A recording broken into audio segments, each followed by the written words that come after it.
要变天了，大批中成药将退出市场，你的常备药还买得到吗？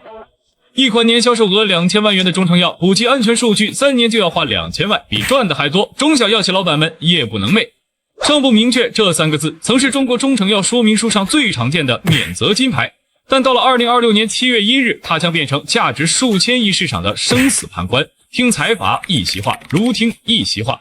想象一下，你感冒了，拿起一盒熟悉的感冒药，翻到说明书背面，不良反应、禁忌注意事项3栏赫然写着尚不明确。这种场景即将成为历史。国内约 5.7万个中成药批准文号中，超过 70% 因安全信息标注问题将面临淘汰。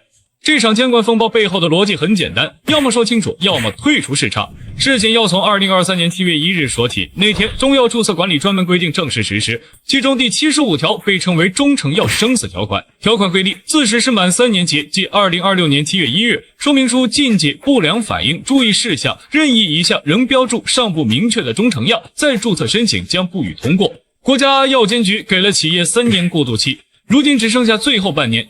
这意味着中成药企业要么补齐安全数据，要么彻底出局。监管层的决心从2025年就开始显现。活力苏口服液固肾生发丸、小葫芦制剂等多款家庭常用药均被要求补充3大核心安全信息。这还只是开始，中成药说明书到底有多模糊？数据让人震惊。研究显示，2018年版国家基本药物目录中，268个中成药品种的465份说明书里，不良反应、禁忌、药物相互作用的标注率少之又少。换句话说，近 80% 的中成药没有明确告知消费者可能的不良反应，约 70% 没有标注禁忌症，近 99% 未说明与其他药物的相互作用。这种模糊文化背后是真实的安全隐患。曾有老人因长期服用未标注不良反应的补益类中成药，导致肝肾功能损伤，也有儿童误服未明确禁忌的中成药，出现过敏休克。业内专家一针见血，过去尚不明确成了企业的护身符，却是消费者面临的隐形陷阱。为什么这么多企业宁可冒着被淘汰的风险，也不补齐安全数据？答案就在一个钱字上。一位华北地区中成药生产企业负责人算了一笔账，一款年销售额2000万元的传统中成药，补齐安全数据至少需要3年时间。2000万元投入，这2000万元花在哪儿？包括独立试验、真实世界研究、药物警戒数据库搭建等多个环节，这还不包括人力和时间成本。面对如此高昂的投入，中小药企陷入两难：投入巨资整改，很可能得不偿失；不投入意味着放弃批文，退出市场。相比之下，头部企业显得游刃有余。云南白药、同仁堂、华润39等龙头企业早已启动产品线精简计划，主动注销无临床价值、无数据支撑的僵尸批文，将资源集中于10至20个核心大品种的真实世界研究。同花社问财数据显示，2025年前3季度，中药行业前50家企业营收差距显著，头部企业白云山营收达 616.06 亿元，而尾部企业营收仅6亿元左右。资金实力的悬殊直接决定了企业的生存能力。普通消费者最关心的是，我家药箱里的常用药会断供吗？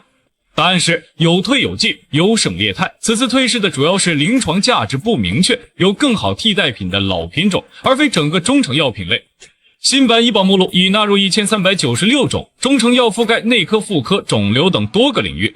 常用药的替代选择很充足，例如被调出医保的川楔连丸可由金银花颗粒替代，香砂六菌片可由人参健脾丸替代。多数替代药品纳入医保甲类目录，报销比例更高。家里囤的药品怎么办？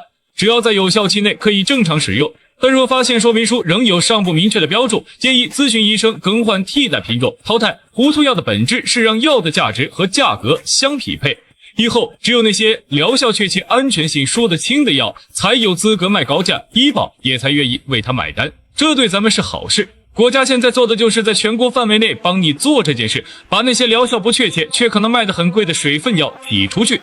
疗中成药的价格逃不开另一个头疼问题，中药材本身越来越贵了。很多人可能都有感觉，现在去抓几副中药账单数字很感人。